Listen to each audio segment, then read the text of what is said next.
ce message ne soit pas seulement un simple message, mais que ce soit un message dans lequel Dieu va te parler.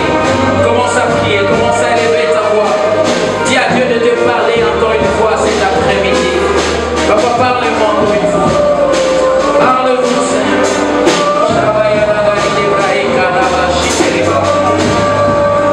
Merci Saint-Esprit. Merci l'agneau de Dieu. Tu es le Dieu digne d'être adoré, le Dieu digne d'être exalté. Papa, nous te confions ce moment entre de saintes. Père, du début jusqu'à la fin, que ton Esprit Saint soit au contrôle de tout. Que tout ce qui ne confesse pas ta Seigneurie en ce lieu, que cela soit annulé sans effet au nom de Jésus. Merci Saint-Esprit. Oh, merci Père. Merci l'agneau de Dieu immolé. Saint-Esprit, glorifie les noms de Jésus au milieu de nous encore une fois cet après-midi. Merci Seigneur parce que tu vas nous faire des liens au travers de ta parole en ce lieu. Dans le nom puissant et glorieux de Jésus, Père, nous avons ainsi prié. Amen. Alléluia. Est-ce qu'on peut acclamer très fort pour le nom de Dieu? Gloire au Seigneur. Alléluia. Avant de nous asseoir, nous allons juste lire une portion des Écritures avant de nous asseoir. Nous allons lire une portion des Écritures dans Néhémie. Néhémie au chapitre 2. Néhémie au chapitre 2 à partir du verset 20. Nous allons lire une portion des Écritures dans Néhémie au chapitre 2. À la maison, vous pouvez lire peut-être à partir du chapitre 1er et 2e chapitre. Mais je vais juste prendre une portion des Écritures et c'est là où sera tiré mon message de cet après-midi. Néhémie 2 au chapitre 2 à partir du verset 20. Je lis au nom de Jésus-Christ. Je lis au nom de Jésus-Christ. Et je leur fis cette réponse. Le Dieu de cieux nous donnera les succès. Nous, ses serviteurs, nous nous lèverons et nous bâtirons. Mais vous, vous n'avez ni part, ni droit, ni souvenir dans Jérusalem. Acclamons pour la parole de Dieu. Alléluia. Nous allons acclamer pour la parole de Dieu. Nous nous asseoir dans la présence de Dieu. Alléluia. Gloire au Seigneur. Alléluia. Est-ce qu'il y a quelqu'un qui est béni d'être dans la présence de Dieu cet après-midi? Gloire au Seigneur. Nous rendons gloire à l'Éternel pour ces moments qu'il nous a encore accordés en ce lieu pour partager sa parole. La Bible l'appelle le maître de temps et des circonstances. Et si nous sommes encore réunis en ce lieu, dans cette ville à Lefkocha, ce n'est que par sa grâce et par son amour. Est-ce qu'on peut acclamer pour Jésus, pour sa fidélité, pour ce bienfait dans nos vies et ce qui dans cette terre? Alléluia. Alléluia. Alléluia. Donc comme j'étais en train de le dire, nous rendons gloire à l'Éternel de nous avoir donné une nouvelle place ici à Lefkocha. Je sais qu'il y a encore beaucoup de choses, beaucoup de travaux à faire, mais gloire soit rendue à l'Éternel de nous avoir accordé cette place, de nous avoir donné cette place, afin que nous puissions commencer à nous réunir et nous rendons gloire à l'Éternel pour cela. Alléluia. Donc lorsque j'étais en train de prier pour que Dieu me donne le message qu'il aimerait que je puisse partager avec nous ce soir, cet après-midi, il y a une portion d'écriture qui est montée dans mon cœur, la portion d'écriture que nous venons de lire dans le livre de Néhémie au chapitre 2 à partir du verset 20. Et c'est là où sera tiré mon thème de cet après-midi. Amen. Alléluia. Donc avant d'aller très loin, j'aimerais partager avec nous le thème de mon message de cet après-midi. Je l'ai intitulé « Le Dieu de cieux nous donnera les succès ». Alléluia. Le Dieu de cieux nous donnera les succès. Le Dieu de cieux nous donnera les succès. Cette parole s'est tirée dans cette portion des Écritures. Et d'ailleurs même c'est une réponse de Néhémie. Néhémie qui était un grand serviteur de Dieu dans la Bible. Et d'ailleurs même c'est au travers de lui que Dieu a rebâti le muraille de Jérusalem. Le muraille de Jérusalem qui était détruite. Et Dieu l'a utilisé pour rebâtir le muraille de Jérusalem. Et ici dans cette portion des Écritures, si vous lisez très bien tous les chapitres, vous allez comprendre en fait que ce qui s'est passé. Lorsque Dieu a mis ses fardeaux dans Néhémie d'aller rebâtir le muraille de Jérusalem, il est allé pour rebâtir le muraille de Jérusalem. Et en allant pour rebâtir ces murailles de Jérusalem qui étaient écroulées, il a fait face à plusieurs défis et surtout plusieurs personnes qui l'ont découragé. Alléluia. Et si vous lisez très bien, vous allez voir que Sanballat et Tobija étaient parmi ces gens-là qui ont découragé Néhémie à aller jusqu'à la fin de ce qu'il a eu à cœur de rebâtir le muraille de Jérusalem. Mais j'aime la réponse de Néhémie. Lorsque Néhémie a fait face à Sanballat et Tobija, il leur a répondu en disant que le Dieu de cieux nous donnera les succès. Alléluia. J'aimerais poser une question à une personne cet après-midi. Est-ce que tu aimerais que Dieu te donne les succès dans tes entreprises? Est-ce que tu aimerais que Dieu te donne les succès dans tout ce que tu fais? J'aimerais te partager ensemble dans cette portion des Écritures certains principes qui peuvent nous permettre d'avoir des succès dans tout ce que nous faisons. Alléluia. Mais avant d'aller très loin, j'aimerais d'abord qu'on puisse comprendre c'est quoi les succès. Les succès dans lesquels, selon le succès que je suis en train de parler ce soir, cet après-midi, qu'est-ce que cela signifie? Parce qu'il y a plusieurs qui ont une mauvaise compréhension de ce que c'est le succès. Et avant d'aller très loin, j'aimerais d'abord ensemble que nous puissions comprendre qu'est-ce que signifie le succès. Alléluia.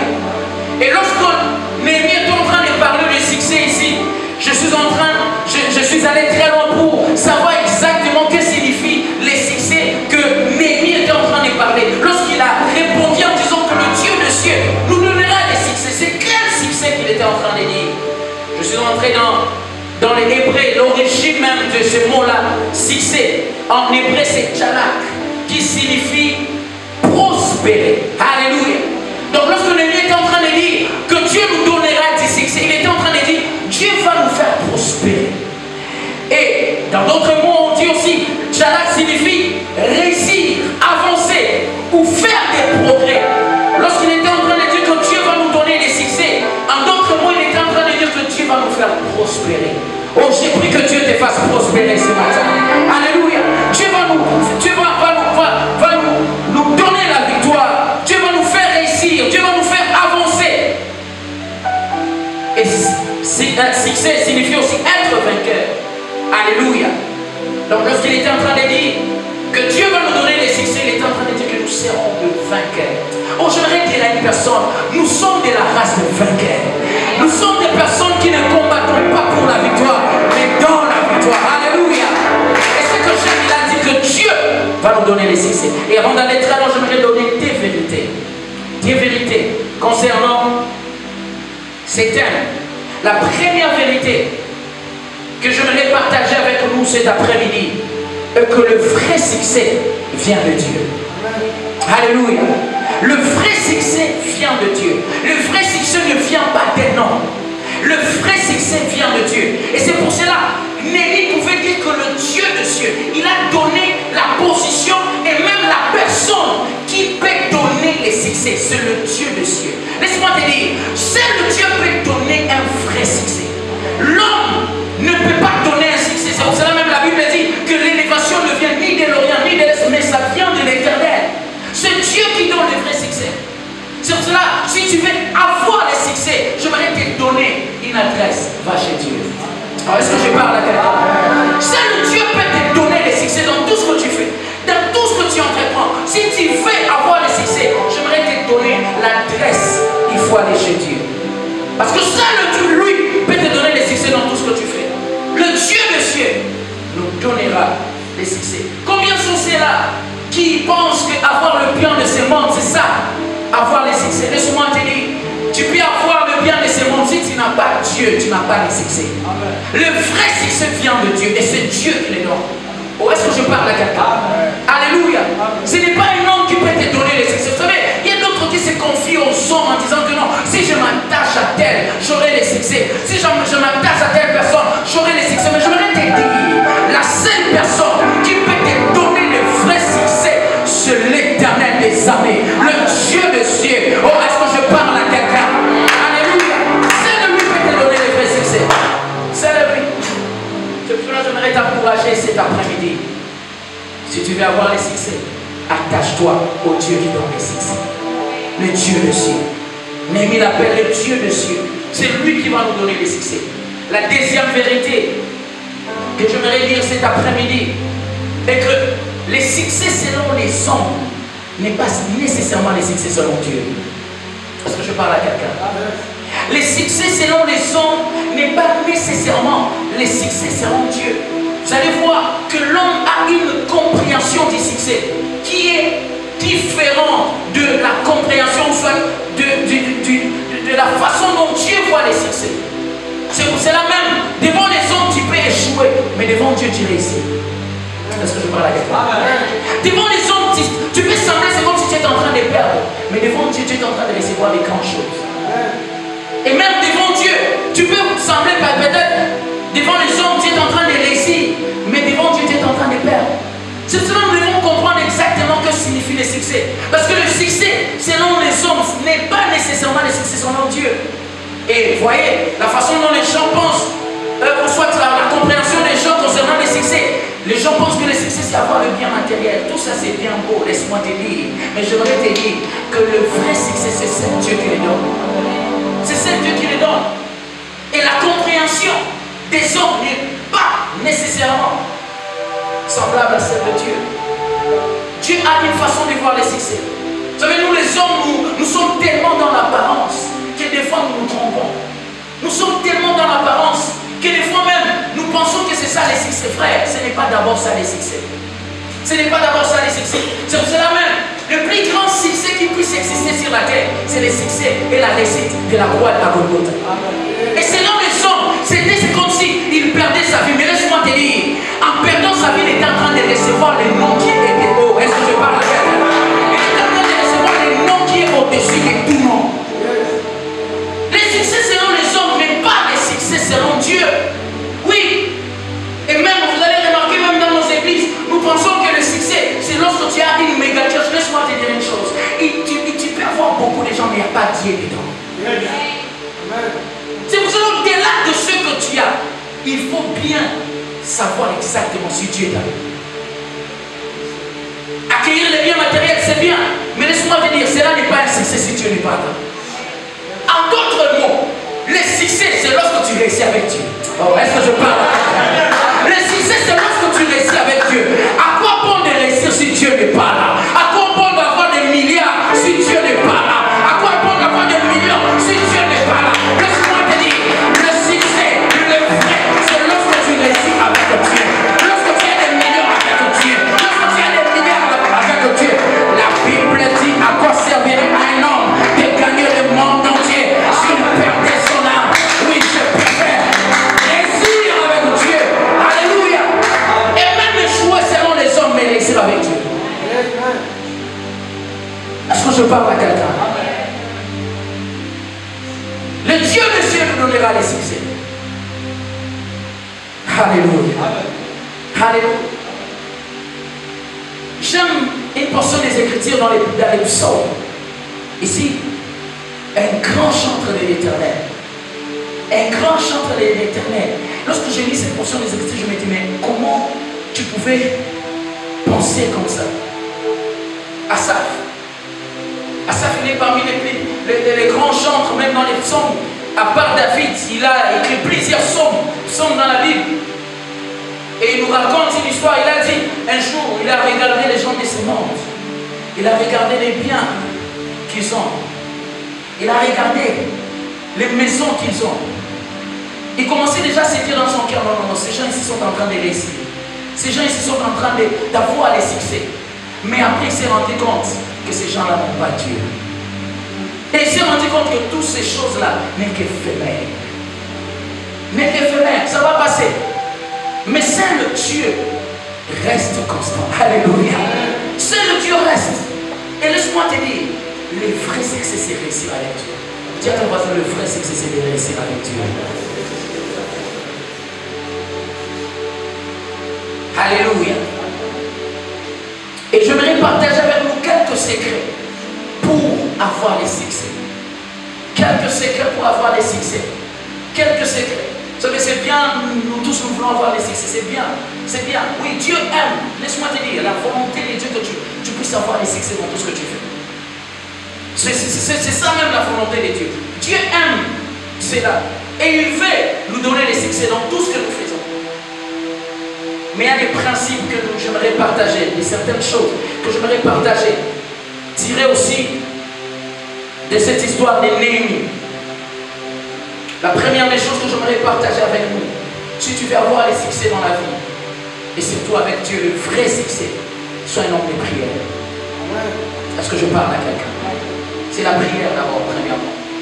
Avoir cette intimité avec Dieu. Vous savez, lorsque je parle de la prière, je ne parle pas le fait de monologuer, le fait d'avoir une intimité, des dialogues avec Dieu. C'est ça même la prière. Lorsque tu es connecté au Dieu des cieux, lorsque tu as cette relation avec Dieu, c'est pour cela même dans la portion des Écritures dans Néhémie chapitre 1er, à partir du verset 11, comme je venais un peu de le dire, que nous devons lire tous les chapitres, le premier et le deuxième, pour que nous puissions comprendre. Ici, c'est la prière de Néhémie. Néhémie crie à Dieu, dit: ah Seigneur, que ton oreille soit attentive à la prière de ton serviteur et à la prière de tes serviteurs qui veulent craindre ton nom. Et il dit: donne-nous aujourd'hui 10 succès à ton serviteur. Donne aujourd'hui 10 succès à ton serviteur et fais-lui trouver grâce devant cet homme. Alléluia. Il a prié. Il a dit à Dieu: Seigneur, donne-moi les succès. Donne-moi la réussite. Donne-moi les succès. Premièrement, c'est par la prière. J'aimerais dire à une personne, un homme qui prie, c'est un homme qui n'échoue jamais. Oh, est-ce que je parle à quelqu'un? Un homme qui prie, c'est un homme qui n'échoue jamais. Lorsque je parle de l'échec, je ne parle pas de l'échec selon les hommes. Alléluia. Vous savez, comme je venais un peu de le dire, tu peux sembler échouer devant les hommes et tu réussis devant Dieu. Tu peux sembler échouer devant les hommes et tu réussis. Jésus-Christ était en train de perdre des choses, mais il était en train de réussir. Il était en train de réussir sa mission. Il était en train de réussir sa vie. Et si j'aimerais te dire une chose, lorsque tu es un homme de prière, aucune tempête ne peut te déstabiliser. Lorsque tu es un homme de prière, laisse-moi te dire, nous sommes de ceux-là qui combattons à genoux.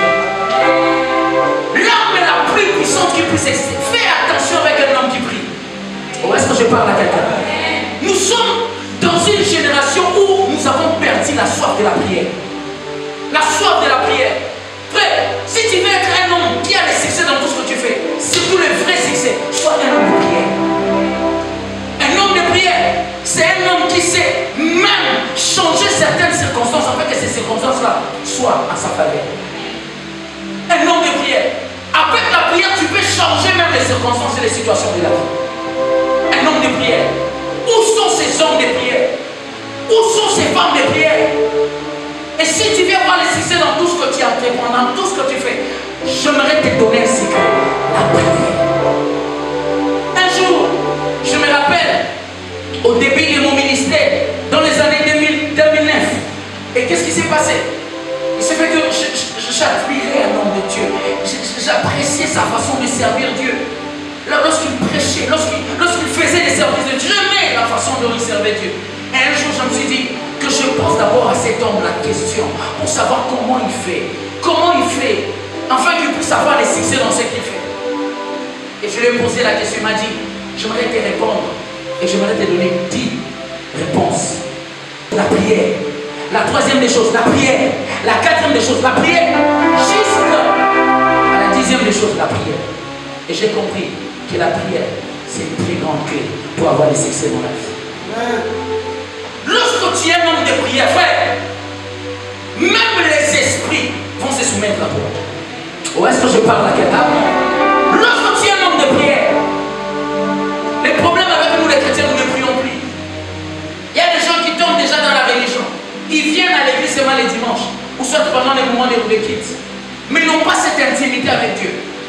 La Bible dit que Daniel avait un esprit supérieur. Pourquoi? Il était un homme qui priait 3 fois par jour. Il avait une relation avec Dieu. Il respectait, il avait des rendez-vous avec Dieu. Et à cause de ça, il a eu un esprit supérieur. Où est-ce que tu parles à quelqu'un?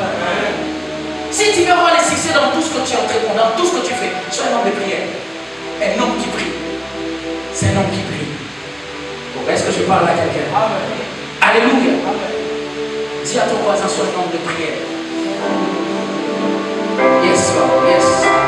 La deuxième des choses que j'aimerais partager avec nous cet après-midi, Si tu veux avoir des succès dans ce que tu fais, et surtout avec Dieu, apprends à être fidèle dans les petites choses que Dieu te donne. Dans les petites choses que Dieu te donne. Laisse-moi te dire, souvent la vraie grandeur se cache dans les petites choses. Dans les petites choses que tu négliges. Dans les petites choses que tu négliges. La Bible dit, dans Luc au chapitre 16, à partir du verset 10, que si tu es fidèle dans peu des choses, je vais te donner les grandes choses. Si tu veux avoir les succès dans tout ce que tu fais, apprends à être fidèle dans les petites choses que Dieu te donne. Apprends, accepte aussi de commencer petit. Accepte de commencer petit. Vous savez, parmi les grandes leçons que j'ai apprises avec Dieu, est que Dieu commence toujours quelque chose en étant petit. Il commence toujours quelque chose. Donc petit à petit. Laisse-moi te dire une chose. Ce n'est pas parce que tu as commencé petit aujourd'hui que tu vas finir petit. Dieu commence toujours comme ça. Il va d'abord te tester avec des petites choses. Comme la fois passée, j'ai expliqué. Je dis tous ceux-là qui sont appelés au ministère. Dieu leur montre souvent la finalité des choses. Mais il ne montre pas les processus. Il leur montre souvent la finalité des choses. Ou par exemple, tu vois dans une vision, tu es dans le stade là, et puis il y a beaucoup de gens. Beaucoup de gens. Et c'est ça la vision que Dieu te montre. Et il te dit, mon fils, je t'ai appelé au ministère. Mais lorsque tu commences le ministère, pour réunir seulement 10 personnes, c'est devenu un problème. Et tu te poses la question, Dieu a menti. Non. Il t'apprend d'abord à être fidèle dans les petites choses. Dans les petites choses. C'est pour cela que moi je rends gloire à Dieu pour l'église Rehoboth de Scotia. Dieu va commencer avec nous petit à petit. Petit à petit. Et c'est là qu'ils sont spirituels. On va voir que derrière cette petite chose ici, se cache une eau. Est-ce que je parle à quelqu'un? Se cache des nations. Alléluia. Yes. Vous savez, il y a des choses que Dieu a fait avec nous. Et je commence à voir que Dieu, il est seulement Dieu. Il est seulement Dieu. Et laisse-moi te dire, tu ne peux pas les comprendre, surtout dans certaines choses. Il faut seulement avoir la foi. Parce que si tu comprends tout, c'est que ça ne sert à rien d'avoir la foi. Parce que la foi, c'est une ferme assurance des choses qu'on espère, des choses qu'on ne voit pas. Donc tu ne vois rien, mais tu as la foi. Et des fois même Dieu te dit de faire certaines choses, tu ne sais pas comment ça va se passer. Imaginez quelqu'un comme Abraham, Dieu dit, sors de ta maison, la maison de ton père, va, je vais te montrer. Donc il ne savait même pas là où il allait. Mais il a crié en Dieu. Et dans certaines choses, Dieu te demande simplement de croire. Alléluia. Dans des petites choses qu'il te donne, crois. Crois. Accepte de commencer petit. Plusieurs n'arrivent pas à atteindre le succès avec Dieu tout simplement parce qu'ils n'arrivent pas à accepter de commencer petit avec Dieu. Nous voulons directement avoir, et nous sommes dans une génération fast-food. Nous voulons directement recevoir certaines choses. Alléluia. Amen. Apprends à commencer petit avec Dieu. Apprends à commencer petit avec Dieu. Alléluia. Et une troisième des choses que je voudrais partager avec nous. Si tu veux avoir des succès dans tout ce que tu fais, frère, ce n'est pas magie. Il faut travailler. Est-ce que je parle avec vous? Il faut travailler. Laisse-moi te dire, la première révélation que Dieu nous donne même dans la Bible, il se révèle à nous comme un Dieu qui travaille. Il a créé les cieux et la terre. Il ne s'est pas reposé, il a créé ça. Il s'est reposé après avoir travaillé. Il se révèle à nous comme un Dieu qui travaille. Et si tu veux ressembler à Dieu, tu dois aussi être un conseil. Parce que je parle à quelqu'un. Je refuse cette religiosité qui te montre que non, il faut seulement prier. Et tu ne travailles pas, frère. Tu dois travailler. Si tu veux atteindre le succès dans ce que tu fais, dans tous, et c'est là dans tous les domaines de la vie, si tu veux atteindre le succès, il faut travailler. Travaille, bosse-t-il. Où est-ce que je parle à quelqu'un? Dans les domaines dans lesquels Dieu t'a appelé, apprends à bosser-t-il. Bosse-t-il. Laisse-moi te dire, l'excellence et le succès à un prix. C'est le travail. C'est le travail. Ce n'est pas en croisant les mains que tu vas atteindre certaines choses. Travaille-t-il. Travaille-t-il. N'est-ce pas que la salle est belle, n'est-ce pas? Alléluia. Est-ce que vous acclamez pour le roi? Je vous dis que derrière ça, il y a des hommes qui ont travaillé. On a commencé ce travail les lundis. On pensait que dans une journée, on va finir. On a travaillé avec le berger ici. Laisse-moi te dire, si tu n'es pas complet à salir les mains pour réaliser ta vision, tu ne vas jamais voir ta vision s'accomplir. Des fois, il faut travailler. Travaille, frère. Travaille. Ne croise pas seulement les bras comme ça, en disant que non, vous savez, laisse-moi te dire une chose. Je crois au Dieu des miracles, mais je crois aussi au Dieu qui récompense là qui travaille. Qui récompense là qui travaille. Travaille, bosse-t-il. Même dans les ministères, il faut bosser, dire. Bosse-t-il, frère. Lis des livres.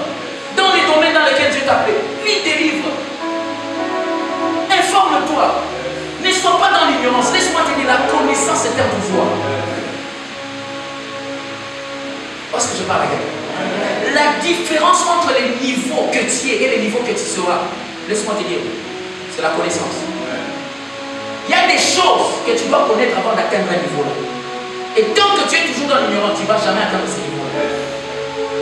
Toi, tu penses que tous ceux-là qui réussissent dans la vie, ils ont appris, ils ont eu la connaissance de certaines clés qui les ont permis d'atteindre ces niveaux là. C'est pour cela que des fois, certaines clés pour ta prochaine dimension se cachent dans un homme. Comment ça? Tu pars écouter un homme et la personne te donne la clé. Est-ce que je parle avec toi? Yes. La connaissance. La connaissance. Alléluia. Il faut bosser. Dis à ton voisin, il faut bosser. Yes. Donc à l'université, moi je suis conscient que Dieu m'a appelé à un ministère où Dieu m'a appelé à enseigner aussi ceux-là qui sont à l'université, ceux-là qui sont appelés à influencer le monde. Et c'est pour cela que mes messages, vous pouvez remarquer, ça touche dans tous les côtés, spirituels, intellectuels, partout. Alléluia. Et j'encourage aux gens de bosser, dire. C'est ça. C'est ce que la Bible nous dit. Si vous lisez la parole de Dieu pour établir cela, dans le livre d'Hétéronome 30, à partir du verset 9, vous allez voir comment Dieu lui-même, il dit dans sa parole, il donne cela comme une promesse, qu'il fera prospérer les travaux et les terrains. Prospérer, comme j'avais dit, les succès, c'est aussi être prospère. Cela veut dire quoi? Tu auras des succès lorsque tu vas travailler. Lorsque tu vas travailler. Moi, par la grâce de Dieu, c'est là qui travaille avec moi me connaissent.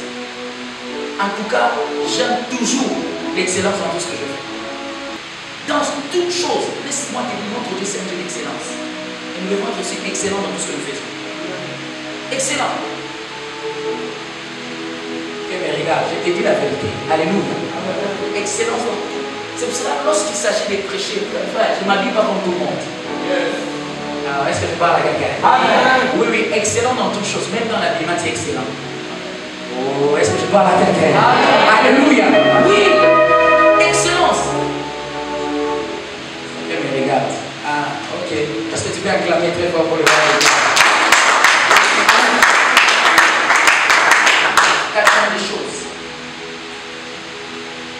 Quatrième des choses, si tu veux avoir des succès dans tout ce que tu fais, j'aimerais te dire un secret. Il faut appliquer les principes bibliques. Les principes bibliques. J'aimerais te dire une chose. Dieu n'est pas qu'un Dieu de miracles, c'est aussi un Dieu de principes. Il y a des principes dans la Bible. Si tu appliques cela, laisse-moi te dire, tu vas prospérer. Et tu vas réussir. Le problème avec nous les chrétiens, nous courons toujours derrière le Dieu de miracles, sans pour autant se rendre compte que c'est aussi un Dieu de principes. Et il y a des principes que Dieu a établis. Tout celui qui applique ces principes-là, laisse-moi te dire, il va avoir des succès dans tout ce qu'il fait. Il y a des principes bibliques que je vous dis, ce qui fait mal est qu'il y a même d'autres, des occultistes, ce sont des gens qui ne sont pas des chrétiens qui utilisent ça et qui prospèrent. Mais nous les chrétiens, Dieu nous a donné cette grâce-là d'avoir ces principes avec nous. Mais nous ne les appliquons pas. C'est pour cela que nous n'avons pas de succès dans ce que nous faisons. Si tu veux avoir des succès dans ce que tu fais, applique le principe biblique. Il y a des principes qui te feront prospérer dans tout ce que tu fais. Comme je viens de parler aussi, je viens de parler maintenant là de l'excellence. C'est aussi un principe biblique. Et lorsque tu es excellent dans ce que tu fais, laisse-moi te dire, Est-ce que je peux dire à quelqu'un? La première fois que David, on l'a appelé dans la maison royale, ce n'est pas d'abord à cause de l'option royale qui est c'est parce qu'il était excellent en choix de la harpe. Est-ce que je parle à quelqu'un?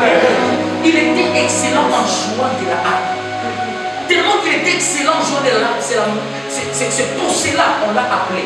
Lorsque les démons, l'esprit impie tourmentait Saoul, et il fallait chercher quelqu'un qui sait jouer de la harpe. Et un homme dans la maison royale a dit au roi Saoul, roi, je connais un homme qui est excellent en jouant de la harpe. Qui? David. Et c'était la première fois que David est entré dans la maison royale. Non pas d'abord. Parce que je parle à quelqu'un. Lorsque tu es excellent, laisse-moi te dire, ce n'est que question de temps pour que la maison royale puisse t'appeler. Parce que je parle à quelqu'un. Lorsque tu es excellent dans ce que tu fais, ce n'est que question de temps. Alléluia. Parce que l'excellence marque la différence. Alléluia. Ce n'est que question de temps. Poste-dire, sois quelqu'un qui travaille, sois excellent dans ce que tu fais. Et laisse-moi te dire, la maison royale va te réclamer. Cela veut dire que ta destinée va te réclamer. Alléluia. Est-ce qu'on peut acclamer pour le roi? Les principes bibliques, il faut les appliquer. Dans Josué au chapitre 1er à partir du verset 8, la Bible dit que ce livre de la loi ne s'éloigne point de ta bouche. Médite les jours et nuits pour agir fidèlement selon tout ce qui est écrit, car c'est alors que tu auras du succès. C'est alors que tu auras du succès. Méditer, c'est bien, jour et nuit. Mais la Bible dit, agis aussi fidèlement selon tout ce qui est écrit. C'est bien d'écouter cette parole, mais c'est mieux de l'appliquer aussi. Parce que lorsque tu vas l'appliquer, c'est à ce moment-là que tu auras du succès dans tout ce que tu fais. Il y a des principes bibliques. Lorsque tu les appliques, frère, les conséquences, c'est les succès. Est-ce que je parle à toi? Alléluia. Il y a plusieurs principes, mais j'aimerais donner des autres principes. Des autres principes, et nous allons prier. L'autre principe que j'aimerais partager avec vous, surtout que j'ai aussi appris avec Dieu. Si tu vas avoir les succès dans tout ce que tu fais, vis dans l'humilité. Sois un homme humble. Sois un homme humble. Laisse-moi te dire, j'ai appris avec Dieu. Plus il t'humilie, plus il t'élève. Et plus il t'élève que toi tu deviens dans l'humilité, plus encore il va avoir t'élever. La Bible dit Dieu fait grâce aux âmes. La Bible dit qu'il élève les âmes. Frère, malgré tout ce que tu peux avoir comme don, sois humble. Sois un homme humble. Malgré tout ce que Dieu peut faire avec toi, sois un homme humble. L'humilité va t'emmener à des endroits où même tes propres capacités ne vont pas t'emmener. Sois un homme humble. Il y a certaines portes dans la vie que Dieu va offrir dans ta vie tout simplement parce que tu es un homme humble. Parce que tu es un homme humble. La Bible dit il fait grâce aux hommes, mais il résiste aux orgueilleux. Malgré tout ce qu'un orgueilleux peut avoir, laisse-moi te dire, Dieu va les résister. Lucifer, la Bible dit qu'il était l'astre brillant. Et sur lui, il y avait même des instruments sur lui. Donc, c'était lui qui s'en chargeait même de l'adoration, de la gloire de Dieu. Imaginable. Mais à cause de l'orgueil, il y a échec. L'orgueil. Ne permets jamais à l'orgueil d'entrer dans ton cœur. Où est-ce que je parle à quelqu'un? Sois un homme humble, vis dans l'humilité dans tout ce que tu fais. Dans tout ce que tu fais. Et laisse-moi te dire, Dieu finit toujours par élever l'homme humble. L'homme qui est humble. Celui qui est humble de cœur, Dieu va l'élever. Et il va te placer à un niveau où les gens vont se poser, mais comment il est arrivé là-bas? Un secret, c'est l'humilité. Il y a certaines personnes, tu regardes, tu dis, oh, c'est pas que lui il est beau plus que moi, c'est pas que lui il est belle, elle est belle plus que moi. Mais comment la personne s'est retrouvée là-bas? Laisse-moi te dire, il y a certaines choses qui ne sont pas seulement dans l'apparence, mais c'est dans les cœurs. Et Dieu regarde les cœurs. Dieu regarde les cœurs. Dieu regarde les cœurs. Toi tu es tellement dans l'apparence, mais laisse-moi te dire une chose, tu oublies une chose, que Dieu regarde le cœur. L'humilité. Sois humble humble de cœur. Lorsque tu veux avoir le succès avec Dieu, sois un homme humble. Parce qu'une chose que tu dois savoir, Dieu ne cohabite pas dans un cœur où il y a l'orgueil. Il ne va pas rester là-bas. Donc ça ne va pas marcher. C'est pour ça qu'il dit qu'il résiste à l'orgueil.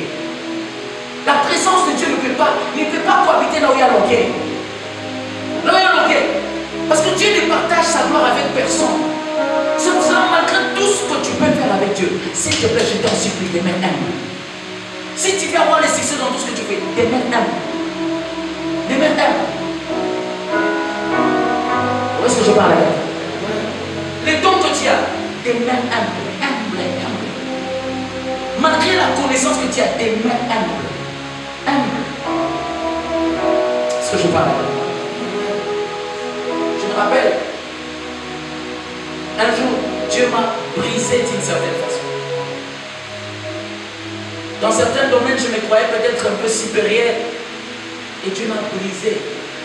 Il a utilisé quelqu'un que j'ai négligé pour me montrer que toi là, tu n'es rien. Et j'ai compris une portion des Écritures qui dit: je fais grâce à qui je vais. Je fais grâce à qui je vais. Ne néglige jamais une personne. Si tu veux avoir le succès, sois humble. Que Dieu suscite, comme je l'ai toujours dit, c'est ça ma prière aussi. Que Dieu suscite dans cette génération des hommes puissamment utilisés par Dieu, mais qui demeurent dans l'humilité. Qui demeurent dans l'humilité. Tu sais que Dieu t'utilise puissamment, mais tu demeures dans l'humilité. Tu restes humble. Alléluia. Parce que c'est bien de connaître que Dieu t'utilise puissamment, ou soit c'est que tu représentes devant les gens pour ne pas commettre certaines choses. Mais c'est aussi pas bien que ça soit vraiment trop présent dans ta tête pour que l'orgueil ne puisse pas monter. Est-ce que tu comprends? Yes. Par exemple, si tu es un modèle devant les gens, tu es un modèle.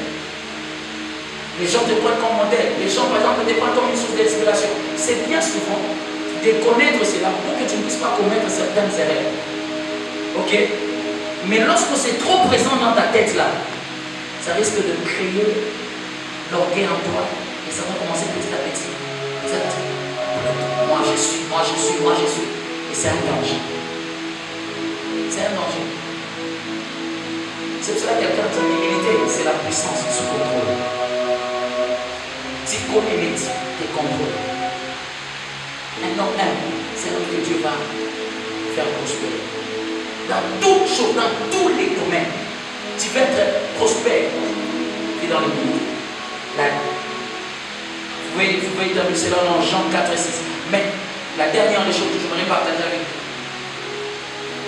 comme principe pour avoir des succès dans tout ce que vous voulez faire, c'est parmi même les plus grands principes, soit les plus grandes clés dans la vie. Si tu veux avoir des succès dans tout ce que tu fais, c'est la sagesse. Très bien. La sagesse. La sagesse. J'aime une portion des Écritures. La Bible dit dans Ecclésiaste 10:10. Vous pouvez lire cela dans votre version, mais moi j'ai lu dans ma version. La Bible dit, la dernière partie là de cette portion des Écritures, la Bible dit, l'avantage de la sagesse est qu'elle procure du succès. L'avantage de la sagesse est qu'elle procure du succès. Frère, tu vas avoir les succès dans tout ce que tu fais. Sois un homme sage. La sagesse va te distinguer. Est-ce que je parle? Vous pouvez tout savoir la connaissance, mais laisse-moi te dire, ce qui va marquer la différence, c'est la sagesse. Pourquoi? Parce que la sagesse même, c'est l'application de la connaissance que tu as. Il y a des gens qui ont la sagesse, mais qui ont la connaissance, mais qui n'appliquent pas cette connaissance-là. Mais un homme sage, c'est celui qui a la capacité d'appliquer la connaissance qu'il a. Est-ce que je parle avec toi? La sagesse va te distinguer dans tout ce que tu fais. Dans tout ce que tu fais. C'est pour ça que vous allez voir dans la Bible un homme qui était sage, que Dieu a donné la sagesse. Il y a même des rois qui venaient à cause de la sagesse de Salomon. Il y a une reine qui est venue. Elle a dit non, on m'a parlé de cet homme. Et lorsqu'elle est arrivée, elle a vu la sagesse de Salomon. elle s'est dit, c'est même fait par rapport à ce moment raconté. La sagesse. La sagesse va te distinguer dans tout ce que tu fais. Est-ce que je parle à quelqu'un? Si tu veux avoir des succès dans tout ce que tu fais, demande à Dieu la sagesse. La sagesse. La sagesse.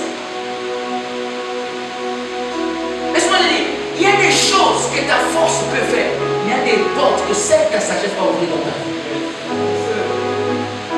Seule ta sagesse. Est-ce que je parle à quelqu'un? La sagesse. La sagesse de Dieu. La bonne volonté d'échanger les choses, de faire les choses. Ça ne suffit pas, il faut la sagesse pour les faire aussi. Tu peux avoir une bonne volonté de faire les choses, de faire certaines choses, mais il faut aussi une sagesse pour le faire. C'est pour cela que tu as besoin de la sagesse pour avoir des succès dans tout ce que tu fais. On peut tous dire peut-être la même chose, mais la façon de le faire, on peut tous faire la même chose, on peut tous dire la même chose, mais la façon là, c'est là où même la sagesse maintenant parle. Est-ce que je parle avec? C'est pour ça que vous pouvez remarquer, nous tous, on peut être par exemple serviteurs de Dieu, mais il y a une certaine portion de sagesse que Dieu donne à certaines hommes. Et tu te poses la question, mais comment ils sont? La sagesse marque la différence. La sagesse. Tout celui qui a la sagesse est appelé à bâtir. Parce que la sagesse bâtit. À chaque fois qu'on parle de la sagesse dans la Bible, on parle du fait de bâtir quelque chose. C'est pour ça que la Bible dit une femme sage bâtit sa maison. Parce que c'est la sagesse qui te donne la capacité de bâtir. Sans la sagesse, tu ne peux rien bâtir. Tu veux bâtir quelque chose qui dit, demande à Dieu la sagesse. Tu veux bâtir un ministère qui dit, demande à Dieu la sagesse. La sagesse. Sans la sagesse, laisse-moi te dire, tu ne peux jamais bâtir quelque chose qui va être. Ah, est-ce que je parle à quelqu'un? Alléluia. Je voudrais dire à une personne, la sagesse va te donner la vitesse. La sagesse va te donner la vitesse dans certaines choses. Tu veux avoir la vitesse dans ce que tu fais. Sois un homme sage. Et demande à Dieu la sagesse. Ah, est-ce que je parle à quelqu'un? Un homme insensé va détruire ce qu'il bâtit, mais un homme sage va même bâtir. Bâtir. Demande à Dieu la sagesse, bien-aimé. Et par là, je voudrais conclure en disant il y a des sortes de sagesse. Il y a la sagesse naturelle. La sagesse naturelle que plusieurs personnes voient cette sagesse-là. Lorsque tu vois un vieillard, tu dis oh non, c'est vieux ici, il est sage. Lorsque tu vois un homme âgé, tu dis non, c'est cet homme, il est sage. Je vais venir pour. Vous savez, c'est cette sagesse qu'on acquiert avec l'expérience de la vie. Il y a même la sagesse naturelle, même la Bible dit que même les animaux, il y a certains animaux qui sont sages. Et la Bible dit que même l'animal le plus sage dans la Bible, on dit c'est la fourmi. C'est une sagesse naturelle. Mais ce que j'aime, il y a une autre sorte de sagesse. C'est la sagesse surnaturelle et divine. L'apôtre Paul parle dans 1 Corinthiens 2